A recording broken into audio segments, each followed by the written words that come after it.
Greetings, heathens and heretics, and Merry Christmas, and welcome to the last episode of the year.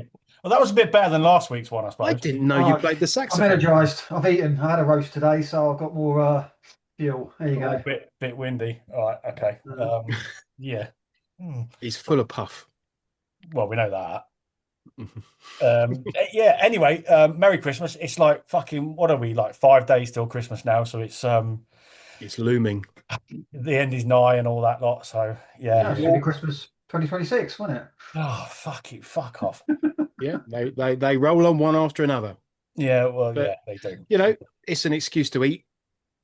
Eat, drink, get fat, and then get to the end of the year and go, oh, I'm never doing that again. Not going to drink for a month, and then that last 2 days, and Yeah, yeah. We know the routine. yeah, it's always the same. Anyway, so last week we did our albums of the year, which was good fun. So go back and watch that if you haven't already. So we should really cover off all the other. I think I need to go back and watch it again, to be honest. You probably Yeah, do. you can't remember it, can you? As I said earlier, I'll make no apologies. For anyone that does No, check out that episode, you will make apologies. You apologize. I was mildly inebriated for our last annual Christmas party. That's the way I think of it. So that's why I'll make no apologies. Well, this is Christmas You, party you part look you look like some kind of homeless person at like Liverpool Street Station drinking That's- special brew. That's That's how drunk me you are, generally. Lauren. I mean, that's the look I aspire to. Well, I'm waiting special. for it to come into fashion. Absolutely Liverpool dragged Street. up.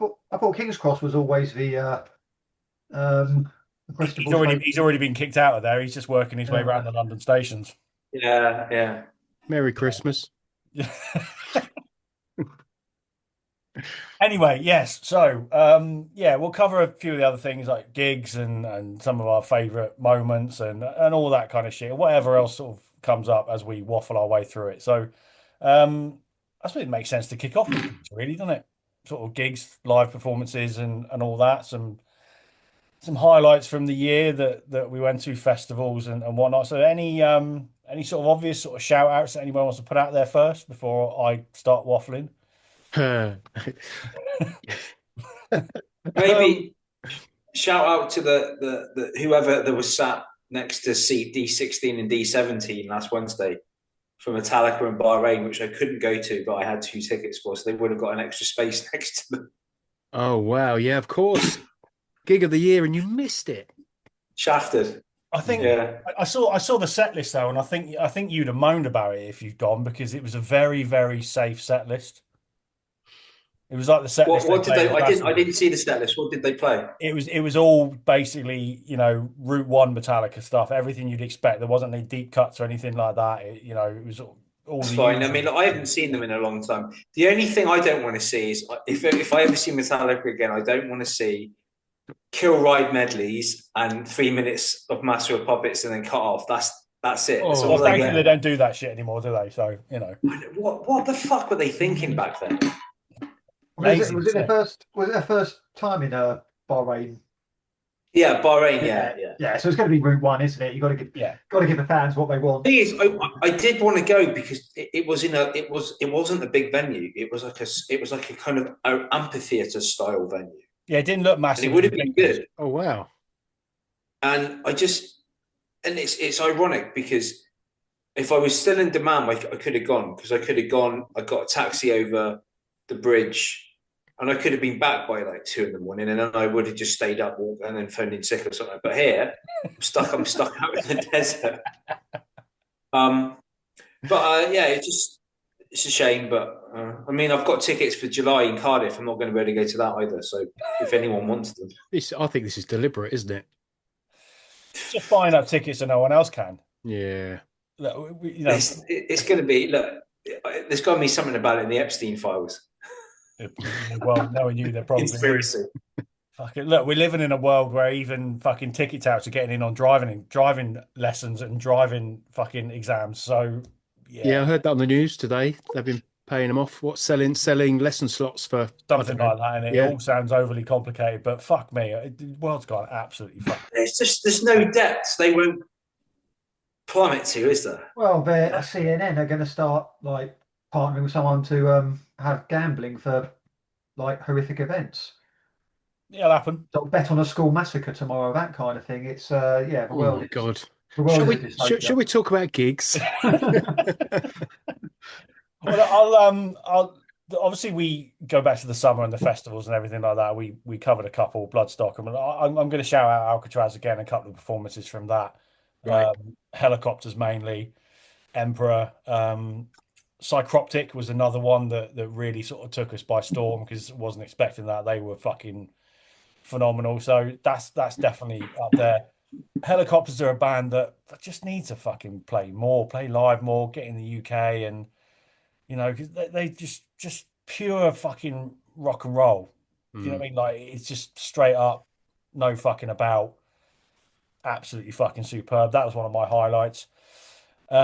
Creeper at Coco was, I think he's up there with some of my favorite gigs of all time. It was mm, just brilliantly done, playing Sangerville all the way through and a load of older stuff, but all the theatre around it and the mad dedicated fan base that band have is just it's quite bizarre. The screams when they were playing the video to introduce Sangerville Part Two and all that, like it was like being in a horror film in the 80s in the cinema kind of thing. It was bizarre. And Gnome at the Underworld as well is another one I really want to shout out yeah. because Yeah. that was a whole lot of sweaty fun. That was must have been 50 degrees in there that night, but yeah, yeah, brilliant. Fucking I Gnome was the one that I wrote down straight away. I mean, just the sight of a room full of people wearing gnome hats. I know we've talked about it through the year. We saw him again at Bloodstock. Um, but just such an experience. Great band, great songs, but live just absolutely threw it down. Um, it Other ones steps up, doesn't it? It like yeah, you it's know, just fun. It's yeah, just fun. Everyone's so in the spirit of it that I think the band are fueled by that. You know, I guess any musician looks out at a room full of people that are just that committed to the music and just getting into the spirit of it. That it's going to light a fire under you. Do you know what I mean? And you get all yeah. that. You get all that from Gnome. So, absolutely a highlight. Other ones that I think back on were Ministry at Bloodstock. I think that was a powerful set, and I wasn't Still ready. recovering, I wasn't ready for how good still they were. recovering. Yeah. And yeah, I've seen Ministry. Yeah, yeah, exactly that. My ears are still kind of um, incredible. And I think in the context of the festival is like, I mean, there were great performances across the weekend, but that one just shone out. It was something else. So yeah, Ministry was a big one for me. Um, and then I saw Jerry Cantrell as well a few months back, and that was really good. Off the back of his new album, I Want Blood. He did a show in London. I took my son. Um, so having there's something about the energy of like being there with my son and having him kind of discover that era of music, looking back to the 90s. They were my formative years. Alice in Chains were the band that kind of, or one of the bands that led me into all of this. So to be stood there with my kid, kind of watching Jerry, give a world class performance, um, you know, great, great. And just one other from me, which is more of a slight diversion, is I got to see Herbie Hancock, which is like, what a fucking legend. Well into his 80s, absolutely hammering it out at Festival Hall, Royal Festival Hall. So, you know, I was spoiled this year for gigs. Oh, bit of culture. Mm. We're not all just about riffs and smashing your head against the wall, are we? Well, mostly. Mostly, just 95% of the time. I want to also shout I out think hold I on, think hold on, I hold on, prefer it hold when on. Before you just no, I no. Before you talk, because I'll forget otherwise. We mentioned it already, but the Greys performance with Cage Fight at Radio City back in August as well is worth a mention because that was just out of this world. We mentioned it last week, but yeah, just Mm, another shout for that. Right, mm. now you may talk. No, I mean, I would agree with you because I mean, I only went to two gigs this year. One was Midnight and Wolf Bastard, and I really like Wolf Bastard. Midnight was fine, but I preferred Wolf Bastard. Wolf Bastard were Um, great, but that was a and that, I kind of I nibbled around the edge of the pit for the first time in a long time, which was nice. Um, and drank my yearly beer. What I loved about that gig, though, that midnight gig, is it kind of harked back to gigs of the old days. Like no Yeah, one had their phones up and all that kind of yeah, stuff. It was yeah, just like a load Yeah, of people in a room throwing each other around. yeah. Had a real old and school feel. there's something quite meditative about watching bands like that, and then every now and again just pushing someone's leg away from you as they try and do a crowd surf. I forgot Yeah. about that. It's the little Yeah, things. yeah, It's that, yeah, sort of one elbow sort of permanently like that. Just yeah. so Yeah, you're ready just to yeah, kind and of, Yeah, it's yeah, yeah, uh, yeah, and then obviously cage fight and the Grey. Well, I mean the Grey were fantastic, but it was nice work because like I'd spent the weekend before up in Bristol with Rob. I mean, he was telling me about, you're going to meet James from Tesseract, James from Cage Fight. He's great, and then I got to meet James as well. He's a nice guy, so um, yeah, yeah. that was cool. Cage fight are going places, I think, and mm, mm. when you look at the arch enemy That singer, situation, yeah, you look at the arch enemy situation, I think she's a candidate, and it doesn't seem to be a coincidence that a couple of days after the news dropped about Alyssa that she's putting out an arch enemy cover on social media. So Mm. yeah, I think Yeah, it works. But why not, man? Fair enough. yeah, Put it out there. yeah, yeah. Any others worth mentioning? one thing Well, I I mean, did find quite funny. Sorry, voice. Is when we were at the Radio City gig. What's I'm sorry, I can't remember the guy's name from Radio City. The guy who owns it. Dan. Dan.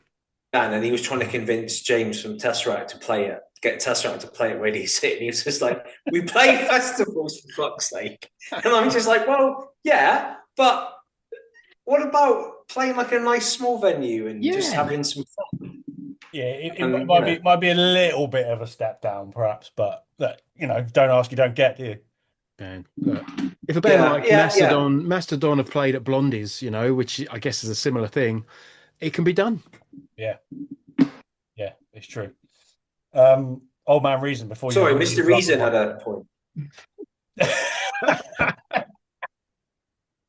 It was the same last week. Fucking, the floor's yours. I'm just going to glug a beer and just basically nod in the corner for this episode, I think, really. Well, that's classic gig behavior right there. I do that. Um, I mean, yeah, I mean, it's been a bit sparse for gigs this year, but necessary sacrifices and all that.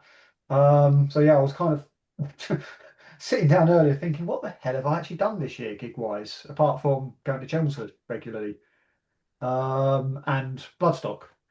Um, and yeah, there's bugger all, but there's a few bits. But I think the standout one, which was special, was Green Lung, Yeah, Mm. that's fair. Kentish Town, back in February. Um, this was one of those gigs which, I mean, it wasn't a small venue, so it's not like going to be where, like, millions of people are saying that they saw Nirvana at the Underworld or whatever it was back in the day. Um, but it's still, this feels like the transitionary moment where they're sort of going to go from those kind of clubs maybe to something bigger. Yeah, Um, and if you think of the day before, the day before, people at the Black Heart sort of event with the Mm. stalls and the signings there, and it felt like a proper old school celebration of heavy metal in North London, where everyone who knows was there.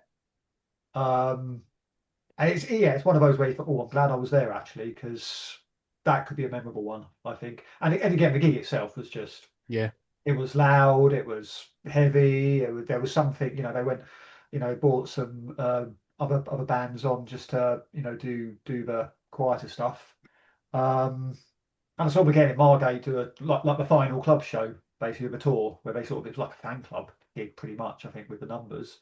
Same set list, but yeah, that's what stands out for me, I think, this year, and can't wait for the new material next year. that was them cementing their status, I think, wasn't Yeah. it? Like this is where they are now. I mean, you look Desert Fest next year, they're headlining in the Roundhouse, so that's another level up. Mm. And they are, look, we've said it for ages, haven't they? They are the band that are, potential festival headliners, and that they've got the nuts to do that, I think. And yeah, the next album is big for them because they've got to sort of continue the momentum almost straight into it, be straight back on the road, hitting the festivals hard all over Europe. You know, the US, like they played the US this year, wasn't it? Very early this year, or I maybe think late so. last year, Yeah. Last and year, took Castle Rat with them. And I think most of the shows over there were sold out, club shows, but still, there's clearly, a demand going on. So yeah, it's real. Mm. Yeah, there's definitely an appetite for them in America because actually the first time I mean, I knew of Green Lung like, way back in the day when they were just kind of a club band, did a few shows with them. But the first time I heard about their debut album was on an American kind of YouTube channel. Um, Woman talking about metal and like new albums that had come out and albums that she was enthusiastic about. And Green Lung's debut was one of those. And I was like, surely that can't be the same Green Lung. So I think from way back, they've been on the Americans' radar. So great, loads of potential there. Yeah. See, actually, on that note, one thing I have noticed, um, just from like the socials and the general response is they have, I think, a higher proportion than average of female fans to male fans compared to a lot of metal bands. Don't know if that's sort of Maybe. clearly Yeah. not, but I think if you think about what kind of band they are and their subject matter and there's no sort of bravado, isn't there? There's no chest No. beating. There's Mm. no if there's aggression, but it's a very different kind of aggression. Um, quite ethereal as way, and obviously they're quite grounded British blokes, which probably very much Yeah. appeals to a lot of American heavy metal women. Mm. So yeah, I've just noticed they've got that sort of slightly disproportionate um, level compared to a lot of other bands. No, I think it's a fair point. And even when you consider like the occult and witchcraft and things like that, it does lean into the feminine, you know. Maybe that's something about that. There is just kind of they're centered in that sort of energy. Yeah, I think you got to But look at it now. 2027 really is going to be their big year, isn't it? I think, be an album this year. There might be a tour towards the end, but summer festivals 2027, you'd expect them to have major spots. They're going to be, they're going to be in demand, definitely. Mm. Sorry, Padre, you were saying. no, it's just like being it's like the with witchcraft and the feminine. Yeah, that's right. Because it's. I mean, I could wax lyrical about this, but yeah, it's because you've got the incubi and the succubi, and then it's like the power of the womb, and it's interesting shit if you get into it. Yeah, Mm. yeah, it is. It is. So look, more Yeah. power to them. They fully fucking deserve it. They're a great band. They've done the full kind of the process, haven't they? The smallest of the pubs and clubs and everything like that. And That's it. literally, it's been an organic growth all the way through to what they've become now. So Yeah, yeah. And I yeah, think you made the point already, but it really felt like a celebration of that ascendancy, yeah, and they've kind of reached where they are, and now it's on to the next step. And I think what we're saying is we all have the confidence that they've got what it takes to mm. do that. They've done it once. Now they just need to do it again. I think they're going to be one of the greats. Do you know what it felt like on the day? It felt like a Maiden gig. Yeah, that's Yeah, it. We because whenever it's Maiden Day, look, we mentioned that as well. Maiden at London Stadium was a great gig, but it's always an event, isn't it? It's always a yeah, yeah, celebration, and because they did that thing in the Black Heart beforehand, and like Reason said, like you're seeing loads of people, everyone's coming out of the woodwork for a show like that, so it's like everyone wants to be a part of it, and it felt that very same kind of the metal yeah, community all coming together kind of thing. So yeah, look, if they've got that, they're fucking quids in, aren't they? yeah, yeah. I agree, and that's a great observation. That's absolutely hit the nail on the head. That's what it felt like, Yeah, like a maiden show. yeah, yeah, big deal. Um, New discoveries of this year, not necessarily new releases from this year, but like bands that has kind of cropped up on your radar that hadn't been around before. Anything that's worth a shout? I want to give a shout out to a like very recent one, Tregenza that you shared with me, and that's the Space Pistol.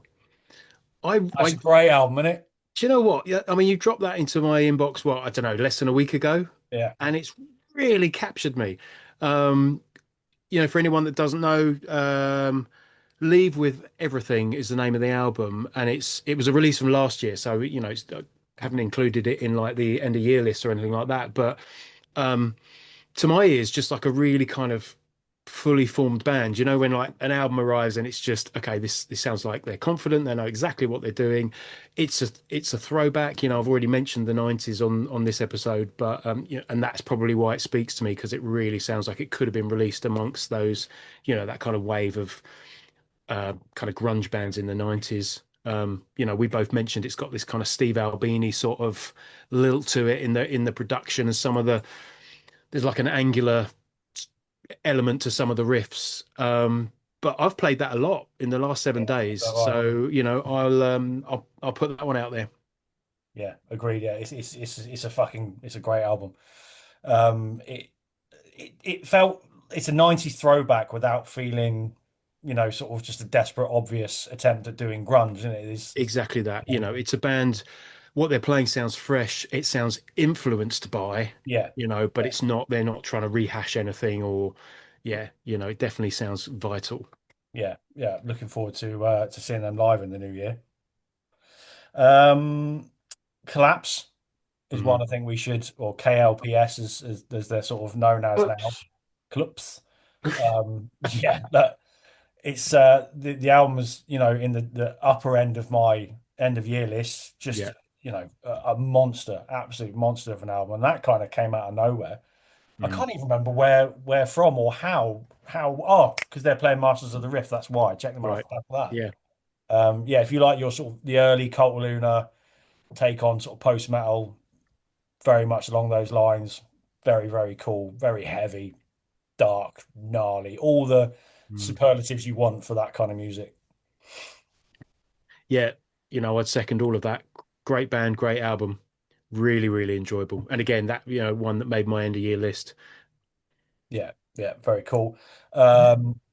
Crippling alcoholism. I don't know if anybody's with me on that. Only just jumped It's Damn out this right. year. yeah. I kind of I want to like them. I think is where I sit at the moment. Well, I put them on your radar, didn't I? Because I thought this Yeah. is up your street. It's this is the thing. It's up my street. But it's a bit of a sort of odd mutant. But I don't know. I feel like I want to keep it at a distance. It's like you stay in Bleak, your I mean, house, bleak mate. as fuck. Mm. It's yeah. It's this is the thing. Is it's a bizarre fusion of this sort of like post metal and synthwave, and Mm. don't know what to think. I Yeah, really don't. I've Oh, found. it's just misunderstood. Well, it is because you can't fucking work it out. No, I found that the best time to listen to Cam Girl, the album that came out this year, was post gig. Like going to see something that's really heavy and really full on, and then having just something different in your ears. It worked really well for that. But Mm. fuck me, it's one of the bleakest albums I think I've ever heard.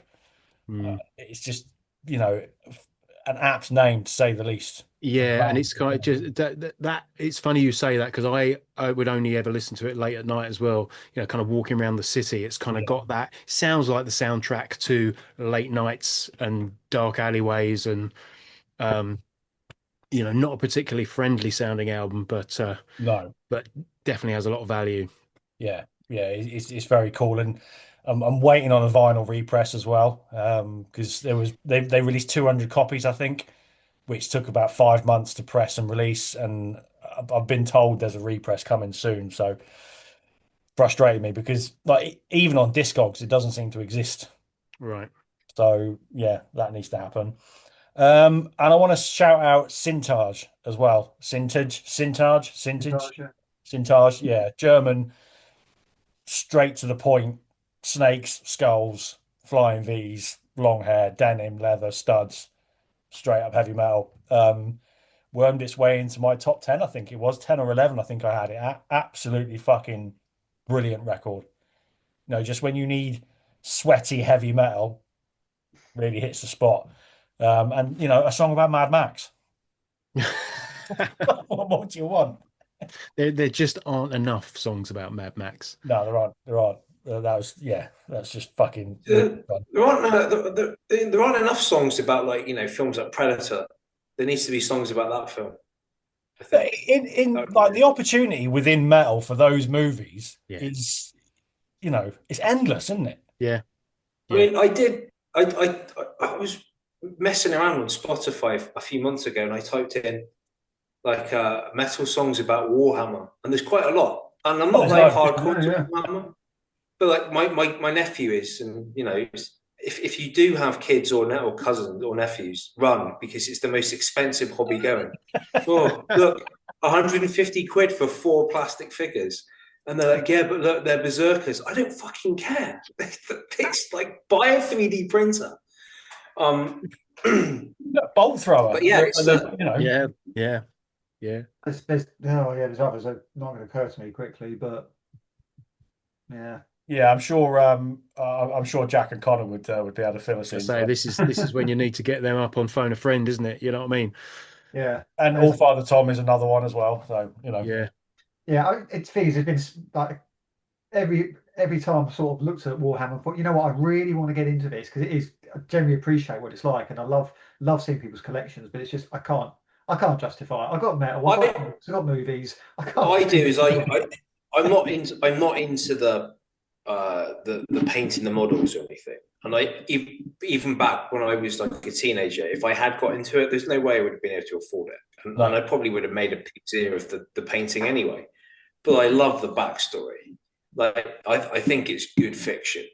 And then you can get quite. There's loads of stuff on YouTube as well. Like there's a really good channel on YouTube actually called Wizards and Warriors, and it's just got like if you want to geek out on stuff like Tolkien, Warhammer, and fiction, great. And then there's a company one called Knights and Generals, which is real history, which is it's all animated. It's really good. Yeah, this is the kind of shit I listen to when I go to sleep. um, uh, Although I actually fell asleep last night listening to The Grey. I can see how that works. Yeah, Yeah. yeah. But yeah, no, the Warhammer stuff's good. I mean, I know there's a the death metal kids are into one of them's into Warhammer. I can't Yeah, remember which one. they are fully, Yeah, fully. but it's one of those things. It's like if you're into metal, there's probably a good chance that you either know about it or you like it.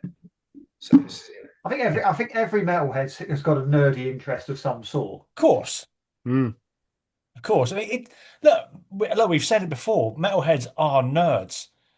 You go back to the cliches of you know, metalheads being cool, and it's like the nerds and all that. But metalheads are fucking nerds. We are the archetypal nerds. You think about it. We hoard Yeah, music. We're sitting here now talking about it.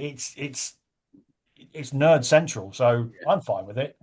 yeah, yeah. I think you have to be we because hang around. We're like we hang around in like small groups. Yeah, dressed Separate like from twats. society. And then when we go back home and we realize that all those cool kids at school that when they were 15 are fucking washed up, gone nowhere, and we were laughing at them with our stable jobs and decent careers because we took the time to get interested into things. Laughing at them with our stable jobs. Fucking, that's a bit depressing, isn't it? I'm well, probably the washed up one from school, if anything, but there you go. Okay. But Um, yeah. Any yeah, other new discoveries? Yeah, stable jobs, and disposable income to spend on nerdy shit that they don't have because they're That's the trapped dream. in the whole. Yeah, that's the They're fucking trapped in dream. the Iceland sphere. Okay, where they're married to the five for £5. That's the highlight of their week. Oh look, five frozen pizzas for £5. Mate, that Whereas the fed rest me of when I was a us, student. I yeah, used to live it on did, that. but we moved past that. So like they're still doing that, and then we're sitting in Piazza Garibaldi in Naples eating fresh pizza, laughing at them. Oh, fucking hell. Yeah. yeah, like Anything else to add? Any new discoveries I, before we insult yeah. other people? I mean, I have admittedly kind of held off this year and just I kind of want to launch myself back into it now I'm a bit more settled. But yeah, in terms of new stuff, it's been slow for me, I think. If anything, I think because I'm still dipping into my journey and still trying to discover old stuff that I've overlooked. It's bands like Amorphis that have stood out for me, but I thought, yeah, I need to delve into their back catalogue. purely because they released a new album this year, which was in my top 20. It's in your top 20, wasn't it? Yeah, I was quite surprised at that. 'Cause it's not one we really spoke about. Yeah, no, just enjoyable, sort of melodic, prog-ish, metal, Yeah. Scandinavian. It's just good balance, very accessibility. So, and I know, obviously, they've been on a journey, so I'm sure there's going to be plenty of stuff to enjoy. But yeah, stuff like that. But also Night Flight Orchestra, which previously didn't quite click with me for some reason. But I don't know why. I was just kept an open mind and checked this album out. And it's like, yeah, this is fun. This is old fart AOR, and I like it. And that's what I need to balance everything else out. So, but of course, I think the album by Messer, I think, Yeah. I have to say, just because, like I say, so fresh, so unique. And I was sort of thinking, did I check them out 3 years ago when the last album came out, and I was dipping into everything for a bit? I don't think so, but I will have to now. But yeah, now next year I will. It's one of those where I have to make more of an effort to actually listen to everything that you put on my radar that comes into my mailboxes, because I've been slack. There you go, people. You've heard that. Just fucking throw it all at him. Yeah. Just fucking like lobbing rocks at you. But the weird thing is when you get to the end of the year and you look back on all these albums and you've got this great long list and you think, what's coming in 2026? I mean, we will do an episode after Christmas about that, but it's weird. You're going back to the start again and going back to that run of every Friday's new releases and all that. It's a weird. It's become quite a strange process now. Yeah. Like this expectation at the end of every week, there's going to be another great album coming out that you're going to put on your end of year list, and it's odd. Yeah. It's just don't do it. Don't do it. Do what I do. Wait until the end of the year, get to about November, then start listening to new stuff. Yeah, but if the rest of us didn't do that, we'd all be like you, and we'd have no fucking podcast left. Yeah, and the thing is, it comes back. Keep a record. You keep a record of like new shit that's come out. Like troll Reddit, stalk everyone. That's a problem. Yeah, I don't know. It comes back to that like nerding out though, doesn't it? It's that it appeals to the nerd element in us. That it's like, okay, there's a new list and you're kind of scouring it, and there's an element of sort of like panning for gold every week where you're just sifting through everything, and then and you've got to be careful on Reddit, because I got banned. I got banned from Reddit for a week. What did you do to deserve that?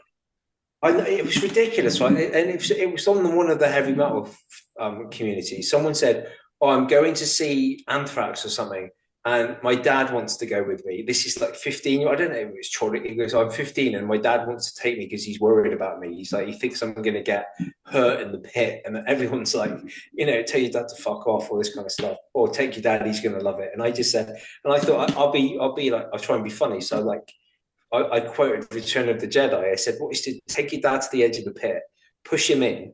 And I said, like, inside the pit, he'll find a new definition of pain and suffering as he's slowly digested over 10,000 years. Like the Jabba the Hutt quote. I got a warning for threatening behavior and violent conduct. I was like, I'm not fucking I don't mean a pit, you push him. I'm like, fucking AI, man. I appealed it too and they wouldn't have it. I'm just it's clearly a Star Wars quote. I mean, we know obviously that's bollocks now because Boba Fett survived a Sarlacc, so Yeah, but he had the armor. The armor protected him from the acid long enough that he could get out. But those other poor bastards, they're still in there. Yeah, they're like tipping down the world's largest bottle of Gaviscon. Here, have some of that. Go on, the side. And also, I'm sorry, the irony of basically a dad sort of being worried about someone getting caught in the mosh. I mean, yeah.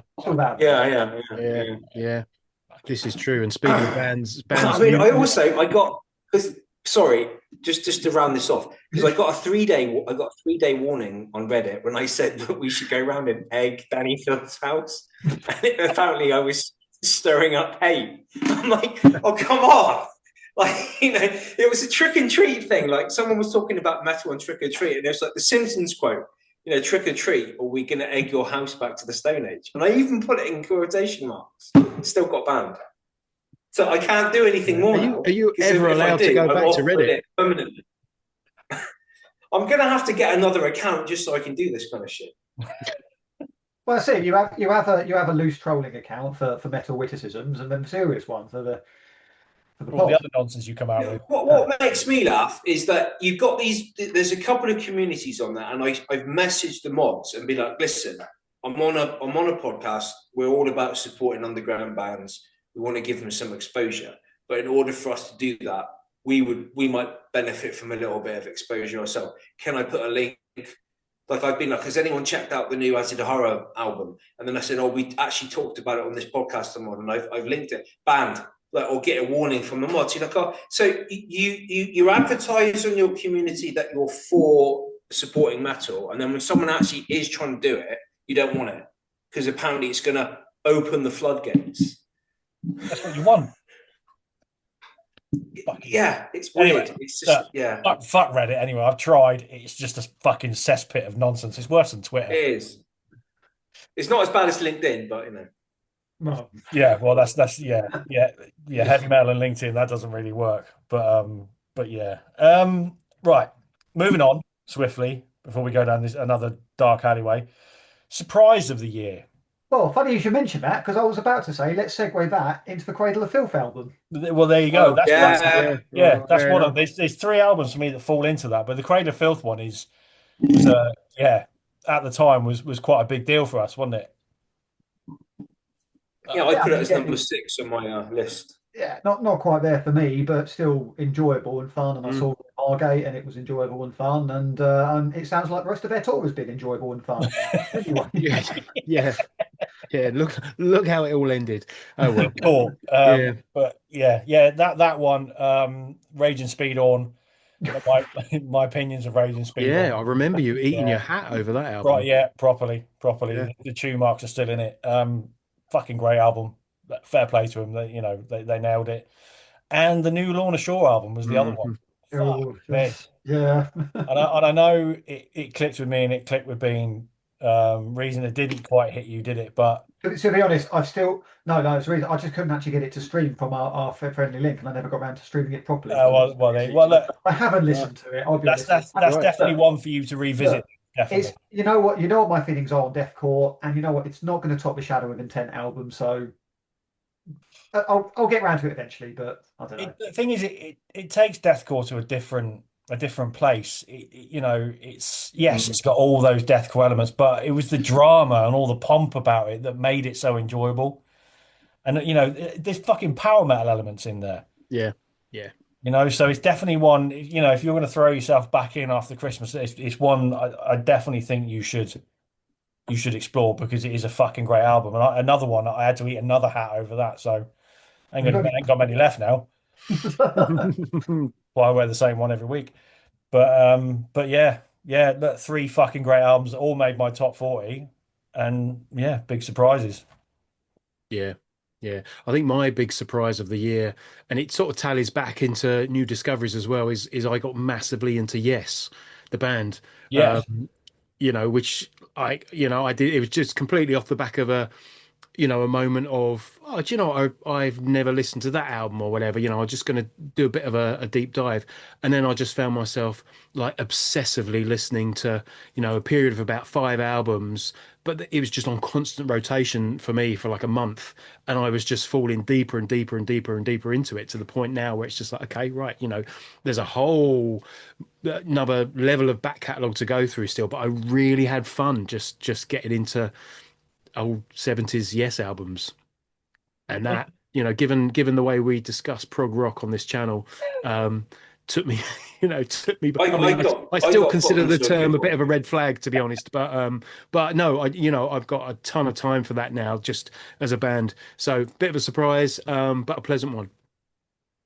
Yeah, I got put onto a good one. So I mean, it's not that we haven't heard any of these bands and stuff, but like if you do it, it's like an experiment. You do a 3 album run: Rainbow Rising, Rainbow Live in Munich, and then Dio's first album. I did that one afternoon. That was really cool. Like that's just prime Dio. That was quite an enjoyable afternoon. Yeah. I Yeah. mean, you just I mean can't that go that, wrong that there. Live in Munich album is fucking quality. Yeah. Yeah, actually, I spent some time with Rainbow Rising on the way to Leeds, taking my son up to university, and we had that on the car stereo. And I mean, it happens every time I listen to it, but this epiphany of holy shit, this is a good album. Like, it is Yeah, so fucking good, yeah, it is. It is. And So undeniable. my favorite bit is like the DA spends about 10 minutes at the start of the concert apologizing for coming on late. It's at least he just like, apologized. but Good, and manners. as he should. Speaking of manners, obviously Coverdale stepped down this year. Yeah, yeah, Mhm. that's worth mentioning. Yeah, Politest man in rock. yeah, yeah. It's a man who lives in the US and gets Yorkshire tea shipped over to him. So you know Because he can. because he fucking I can. mean, the groupies the world over breathe a sigh of relief. The snake no longer needs to be fed. It's Look, in fairness, the few times I've seen Whitesnake, go back to I think the first time was 2006 at Wacken. I've seen him a couple of times yeah, since yeah. then. I think the last time was that festival in Maidstone, whatever it was called, Oh, Rambling Rambling Man. Man. It Yeah, was a little bit. It wasn't Coverdale on in at full steam. it was good. It was good fun enough. It was good, yeah, but 10, 12 years prior to that, he was still on fire. And I think now, obviously, he's well in his 70s and it is time to, hang up the cod piece and move on, I think. So, It comes to us all. well, look, my cod piece is still, yeah, it's still there. But Yeah, yeah, look, he's a fucking legend. We all love Coverdale. He's a great voice. Burn is up there with yeah, some Deep Purple's best work, and it yeah, is yeah, his voice made it. So yeah. um, And look, actually, White Snake's a band I've never seen live, so that ship has really, sailed now. there you Yeah. go, there you go. But look, going from that, Coverdale stepping down, we should probably talk about probably the metal moment of the year, really, which is Ozzy's passing, and the Back to the Beginning event. 17 days later, then he then passed on. I mean, it's mad, man. That's I nearly had fucking half a year since that. Yeah, I, yeah, I had a bit Crazy. of a macabre thought about that. So obviously Ozzy's passed away. So at the moment he passed away, there's never going to be another group of people that can ever see Sabbath for the first time, right? Yeah. And then as those like old timers, the ones that like we used to listen to, oh, I saw them back in the 70s, like the guy who owns Lost in Music in Campbell, Yeah. um, and apparently my mum and dad have got there's a neighbour and he played bass in a band in Birmingham and he knew all them all. He knows all those guys as well from Sabbath. As when they die off, right? Eventually, like it's going to fall to us. We'll be like, yeah, I remember, I saw Sabbath, yeah, Ozfest, blah blah blah, Donington, whatever, but like no one's ever going to be able to see Sabbath for the first time ever again. And then when we're gone, there'll be no one left alive that's ever seen Sabbath. Sad. Get out. I'm just going to get pissed now. Well, yeah. Thanks for ruining the yeah, episode. yeah. I mean, what was already a pretty depressing subject, I think, as yeah, Yeah, just I was trying to I, make it a I, celebration, but just tempo. I But just, yeah, no, look, I mean, it's like, is Ozzy's a legend. I was a bit put out by some of the certain sections of the media which for years were really quick to ridicule him as some kind of yeah, court jester, and then it's yeah, we've lost the legend. No, fuck off. And then the whole the throwing the flowers. Okay, if you're a proper metal fan, great, fine, and there are probably a lot of them were that, but there was a lot of fucking posers there, and it was just like some kind of like just mass hysteria, you know. Um, you yeah, get that, it's, don't it's, you? There's always a unavoidable. bandwagon. Yeah, yeah, yeah. But I think overall, I mean, I do want to single it out. We already kind of mentioned metal moment of the year, and I think when you look at it as like the ultimate mic drop, mm, I think about the work that Ozzy put in to get himself to that gig, was phenomenal. And there's evidence of that on the BBC documentary that they released, and shortly afterwards, a second film came out that really focused on that period of, his diagnosis and all the difficulties he went through. And well, took himself off his meds, didn't he? Yeah, I'll tell you the other thing that really struck me about watching the films that followed after his death was I kind of, I found myself having a lot of positive regard for Sharon, okay, which Mm. is I think I think it put to bed the idea that Ozzy is Sharon's puppet and she's just like pushing him out where, when he doesn't want to be there. Watching those films and watching what Ozzy put himself through and hearing him say, it's like, I just want to play. I just want to play. I'm Yeah, gonna do Is it. it yeah, I agree. is it that if she hadn't been pushing him out there for the last 15 or 20 years, he would have been dead by 2006? Is that the case? Because it seems to me like that maybe keeping him going for so long maybe help preserve him a little bit. It, Well, it probably it Um, probably did because it's what he always wanted to do, wasn't it? He just wanted to perform, mm, and that's what got him over the line. I think he was always going to do that last gig, and he was probably always going to go very, very soon after it because it was like you say, it's a mic drop moment. It's a switch. I'm done. yeah, My work here is finished. I can just, I yeah, think you have, as I said, you can't, whatever the conversation is going to be, Sharon kept him alive. yeah, she did. She absolutely. really did. Yeah, For years, for Absolutely. decades, basically. So What I saw in those films was, with regard to Sharon, was just a woman who was just absolutely besotted by him. There yeah, was no, completely. there was no kind of, I'm not even sure how to describe it, but I think, she's got this reputation as a ball breaker that's just cracking the whip. There was none of that. When you had that little window into their life, you just saw someone, a husband and a wife that were just very much in love with each other. And that really came Carer. across. She was a carer I for think him. she Yeah. cracked. She, Yeah. I think she cracked the whip and broke balls on his behalf. She was Yeah. like I his mean, look, don't Yeah, get enforcer, me wrong. yeah, I'm not saying, and he I think needed that. Yeah, yeah. she is a pit bull, and I think that's, but, I saw her in a different light. And just to Oh say a yeah, bit, definitely. Yeah. just to say a bit more about those films, it was interesting for me because I watched them both and thought there was something a little bit aloof about them for me that I couldn't quite work it out at the time.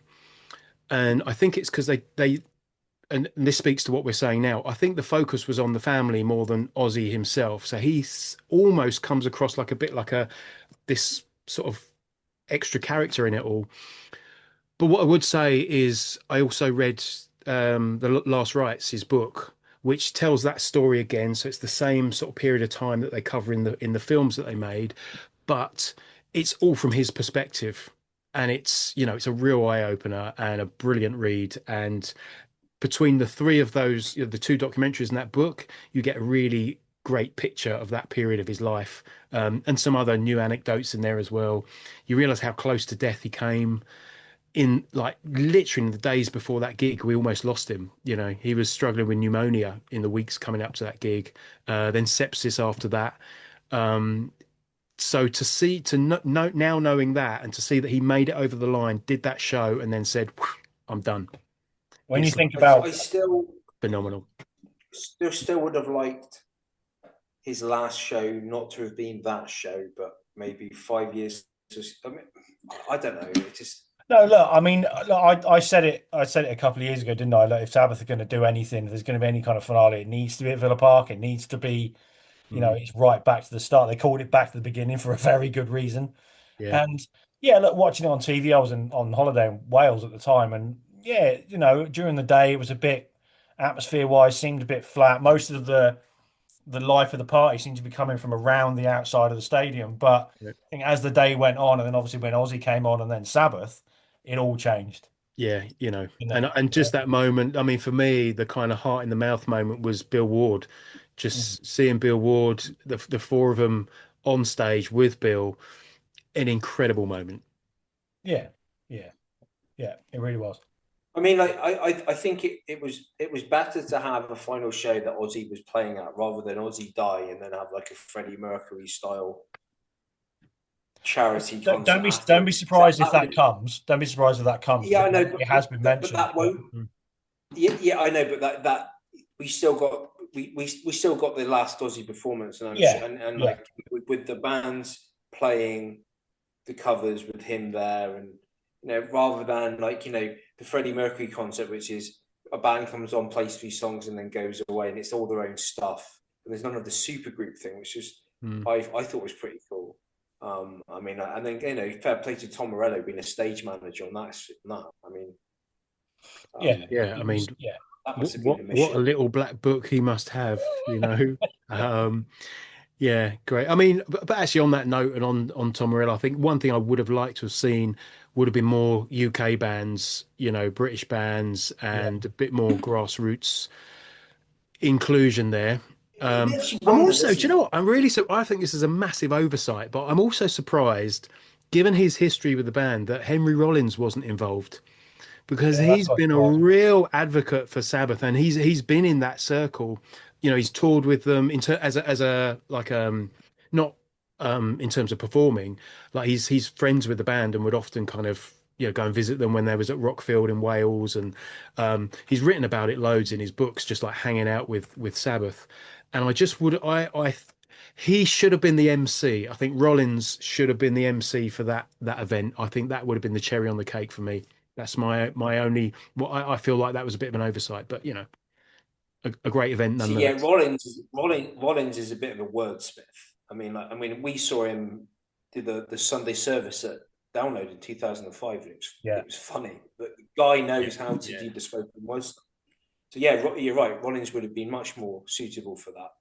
I mean, Momoa was like the fanboy, like, but Yeah. like Rollins would have been kind of like that, but not as over the top. But Yeah, I think having Jason Momoa, you're crossing a lot more.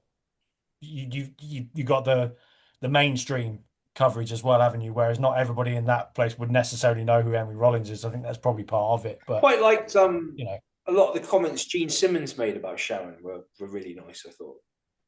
Right. I didn't see that. I no, mean, I can't. Anytime I see a Just quote by Gene Simmons, I kind of like la la la la no, la. but like I think what you would expect about like how protective she was of him, and how like how good her business now was, and how good of a Right. businesswoman she was. How she, like you said, she was responsible for keeping him around, not Yeah. just like keeping him alive, but like making sure that they had money, because she managed the Right. finances quite well. I mean, if Gene Simmons is going to Um, compliment anyone on anything, it's going to be their business management skills, isn't it? yeah, yeah, You know. all their cocksucking skills, but Mm.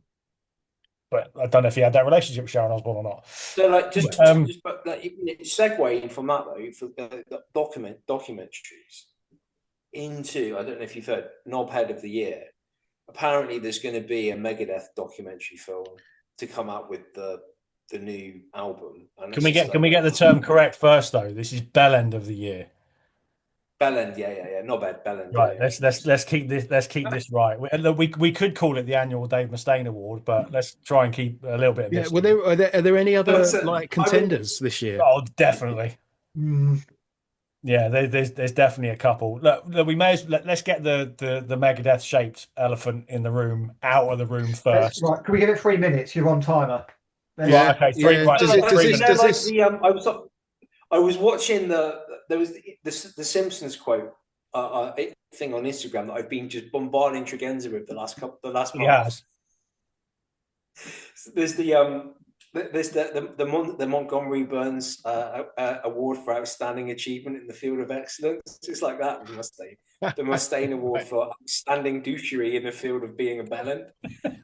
So, and like every year he gives the award to himself, and it's like one of his lackeys comes up and gives But it's he just can. He doesn't even need to try. Mm. And look, the prime point that we're talking about here is the Ride the Lightning cover, isn't I it? think Which you that's said definitely earlier up on there. that they are already playing it live, which I Yeah. think Yeah. is oh, just So for embarrassing. fuck's sake. I've seen. Yeah. So they're chucking it out there already. I've seen there's some YouTube. I mean, it's just grainy old, fan phone footage. Um, so true to his word, true to Mustaine's word, they're playing it faster.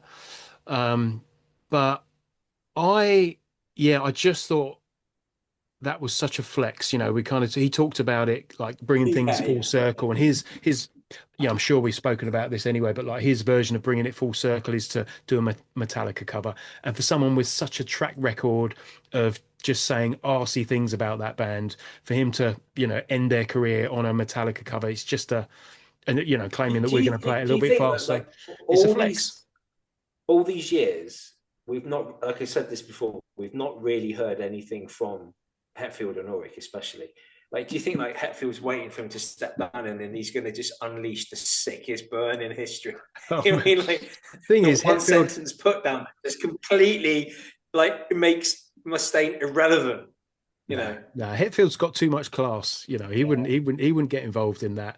And you know, and I think that's the point. That's why we kind of like Mustaine sort of pops up in these it's lists because quite he's the funny opposite. because You know, he can't hold his tongue. He just yeah, he has to. There's always some little passive aggressive, spiteful barb in yeah. whatever it is he's talking about. The two of them, you know, so you take Mustaine and take Hetfield, right? Both of them have been through countless therapy sessions, and they're like living proof that it works for some people and it doesn't have any effect on others. It's like Yeah, the amount of times that like one of them's gone to rehab and it just had no effect. You know, That's it. 3 minutes are up. Move on. Yeah. I suggest we never. but can I just quickly, just on the end of it, just for 3 more seconds, just say, and also the latest single is dog shit. Yeah. I'm actually going to make a suggestion, but we never refer to that man ever again on this pod. Oh, that's bold. What's Padre going to talk about if we can't talk about I mean, There's plenty else to talk about. we have to acknowledge I think we're that done. the final tour is due to go on for 5 years, he says. So Oh, I think there's plenty more Dave Mustaine in Christ. the works for us. But actually, to be fair, to go back, the idea I'd watch a documentary about them. You know, I think there is enough of a legacy there. There is enough quality in there to make it interesting. So, you know, I wouldn't shun it. Yeah. Anyway, other bellends. Mad Davy Draymond. He's got to be in there. Yeah. We're not going to dwell on that. Everyone knows why. He's not so much a bellend and more of a cunt. Chad Ginsberg from CKY.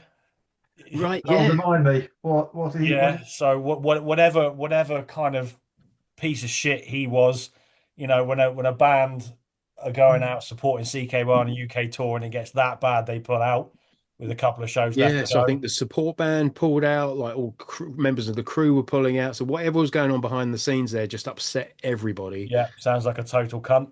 Sounds like a jackass. Yeah, yeah, basically. And let's shout out Revolver magazine again, shall we? We did it last week. Fuck it, let's do it again because they're massive bellends as well. Fucking Sleep Token as album of the year. What is your fucking problem? Gee, how can a Ooh. publication that big with that much clout go down Just that fucking wormhole? thing is, it's not even the album or that band in particular. It's my concern is every year it just seems like they're just in thrall to whoever are the big names. Yeah. There doesn't seem to be anything like I don't you know they'll knock out a sort of obscure thrash albums list once every 10 years or something like that to sound like they know what they're talking about, but it just if any publication is most likely to be on the the well the backhander list, should we say. I'm saying they are, legal disclaimer, but you look at their lists and it's just come on guys, you can do better. And again, and it's very American centric a lot of the time. Yeah, it's lazy journalism, is what it is. There's a reason people listen to podcasts like us. We're not professionals, but What? Well, How fucking dare you? it just feels like we actually know what we're talking about compared to people who actually paid for it. And it's frustrating. well, to be fair, we haven't been offered a few grand by Sleep Token yet. Well, So, Yeah. our opinions may change. We are open to the suggestions. Yeah, but you know what? On that point, I do think, and again, let's not dwell on Sleep Token, but I do think a lot of their success is to do with, people have paid to put them in the right places. Yeah, without a doubt. It's the only explanation I can think of because they're not, as far as I can tell, and we all listen to a lot of music, right? So that alone, I think, qualifies us to say they're not this innovative band that people claim they are. I'm not hearing these kind of, they often get described as, they're breaking new ground. They're, I don't know, blending genres together, and it's like I can't hear it. That's what you say when it's shit. It's like the Emperor's New Clothes. it's like it's crap. There's no You know, substance to it. I They, think, they Fucking feel pain in the like ass. they feel like an industry plant to yeah. me. See, no, the thing is, I don't think they are. No, I But I don't tell think you, they are, but they feel like no, they are. Mm, but I tell you mm. who could be accused of that, and that's fucking president. Yeah, them. Right. And another one is Dogma. That's another one. Yeah, That all that nonsense as well. It's just if all that shit is creeping in, it's almost as bad as the AI music that's appearing on Spotify. It's just fucking just no. Take it away and fuck off. Look, president is fucking fight star with a mask. That's all they are. That's it. Fuck off. So someone sent me a clip on YouTube today, and it was a person, it was an ed tech specialist, and that's one thing that's getting on my tits now. Is ed tech's the future? No, it's fucking not. There's no fucking studies that back this shit up. Anyway, so this person was talking about how they've gone into meetings and like these tech people have been, oh yeah, we've got to get the kids at school coding, get code is the future. They need to do all of that kind of stuff. And then someone goes, well, how did you become so successful? And they, I read social studies and philosophy, and I think deeply about stuff. And so basically, what you're trying to do is let's have a thinking class. So where they read all the high level stuff, and they'll take care of the big words for us, and then we'll have this like slave class that just code their shit for them. And it's all this AI stuff's getting out of hand. All right, get me mistake. started. Mm. Right, Yeah. right. Enough of that. Let's finish this off on a couple of positives. So, two things left to talk about: Band of the Year and nominations for Defenders of the Faith. Those people that we believe are, always there, always, shouting out the riff, always supporting, always turning up to the shows, putting on shows, whatever it may be, all of that. I've got a couple of nominations, but I'll put it out to the floor if anybody wants to shout anybody out for that award. Defender of the Faith, Tail Gunner. They've done a lot this year. To I be quite like fair, what Yeah, they've been yeah, doing. yeah. To be, yeah, I think that they've Like you can excuse the sense pun, but it's like that stuck to their guns, and yeah, yeah. yeah, no pun well, intended. Yeah, um, and yeah, that they're a band that you can see that they're inspired by that. Yeah, the Judas Priest and Iron Maiden, and I don't just mean sonically. I just mean that old school method of it's boots on the ground. You get out yeah, there, you tour, you yeah. write, you record, you release music, you tour, you write. And so they seem to be very much sitting in the same vein as that old school um, ethic, I suppose, in terms of how you build your brand, and it's working for them. That's how they market themselves as well, which Yeah, is working. They're picking up the right support slots with the right bands, and they're not. They've got no. They don't hide the fact they are an old school metal band, yeah, but the songs are pretty fresh, and they write hooks, and it's just fucking great fucking music. And the second album is out early part of next year, and it'll be interesting to see how that goes. The first single was really good. I think It's a lot more to slick be than fair, the debut album as well. So mm-hmm. obviously a level up, but yeah, it's a fair I shout. think it might not be an obvious choice to people. I know, and I'm not one to dish out like gushing praise that often, but I think a good example of defender of the faith at a local level, probably having effects and having a positive effect on things that they probably haven't really considered is Tregenza. I'm sorry, I think you've done a bang up job this year. The gigs, this podcast is getting bigger. We've moved on to YouTube. Like but it's the vibe when you go. Like the Chelmsford gig for the Grey was the first time I've been to one of our gigs. The vibe there, the positive emotion at the end of the gig, like Dan was like, "We're building something here, Padre." Yes, we are. Well, you are definitely.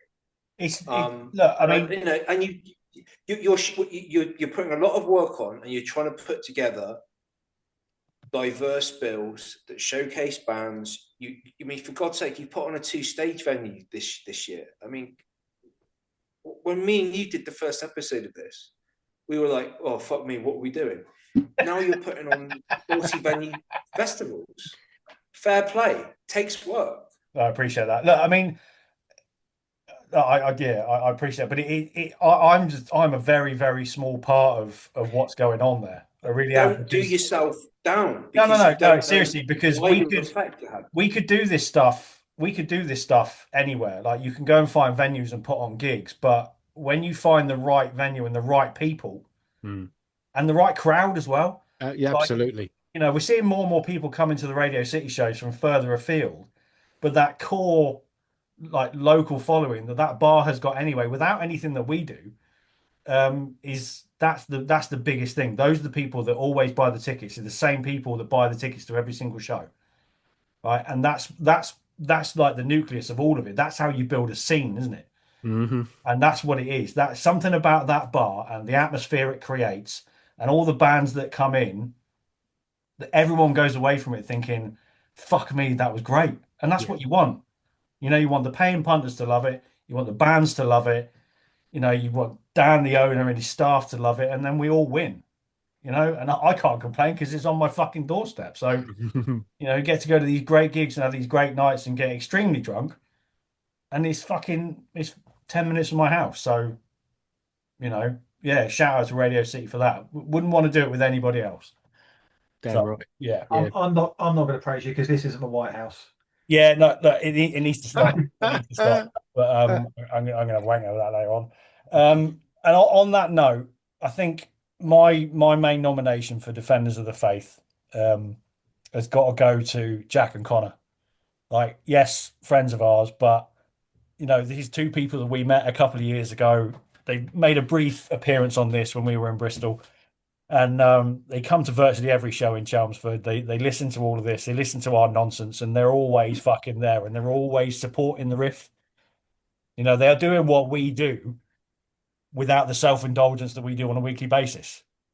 You know, and Agreed. I think that's massive. So that's where my nomination goes to Jack and Connor, you pair of cunts. Well, look, I had no issues seconding that. That's a great shout, and But I haven't paid enough attention to the metal scene in full this year, so I don't have a nomination, I'm afraid. So yeah, I'll stick with that. There you go. So yeah, Not that amazing. wins it. That wins it. And a shout out to London Doom Collective as well, because I think what they do, is just phenomenal. I'm really looking forward to my first Masters of the Riff next year, and it's all independent promoters and venues and grassroots and all of that out there that are supporting all of this. Music Venue Trust for what they're doing, yeah, and yeah. weirdly, and I'm never going to say this again, and please don't quote it, Coldplay. I mean, you have to give them credit. That you have to give them credit for using their platform, one of the biggest bands in the world, Yeah, and they're giving back to the grassroots community. Um, it's a in their own way. seven-figure sum that will come from Coldplay to Music Venues Trust. Don't know what that is, but it's a seven-figure sum. And to an organization like Music Venues Trust, that is fucking massive. Yeah. And that's purely from Coldplay ticket sales. Incredible. Absolutely incredible. So, So look, I mean, the hope there is like pay attention. When you're a band that size, and what all they've done is just put the levy on the tickets, isn't it? It's yeah, just just a small percentage. That's it. a small percentage of any ticket to their shows goes to the Music Venues Trust. If every UK band or worldwide, could do that in their own way, God, just imagine. The venues, the scenes we could build, the venues we'd have. Look, if 20% of the arena and stadium level bands did that, it would have a huge impact. Yeah. You know? So, but that's the first and last time I'm shouting out Coldplay on this podcast. That's it. Done. No more. I bet it's not. No, it probably isn't. So look, let's finish it off with a band of the year.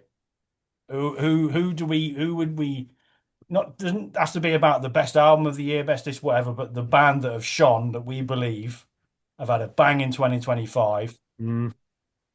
and I stand out head and shoulders Yeah. above the rest. God, I want my, I've got nothing prepared for this, but my mind has immediately gone to a band that I think has kind of unified us all and just created some moments of pure joy between us in the year, and that's Gnome.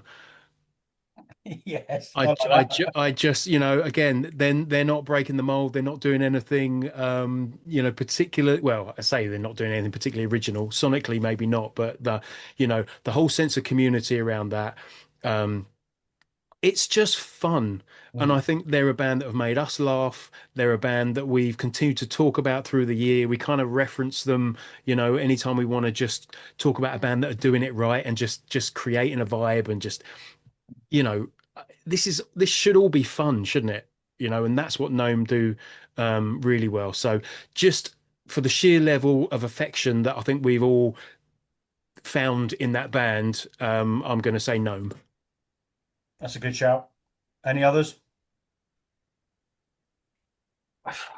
Again, I don't think there's been a band that have had that sort of bigger impact, outside of that sort of love for us, really. I mean, when I look at bands who've released albums this year and or toured or been in the public spotlight, there doesn't seem to be anything stand out.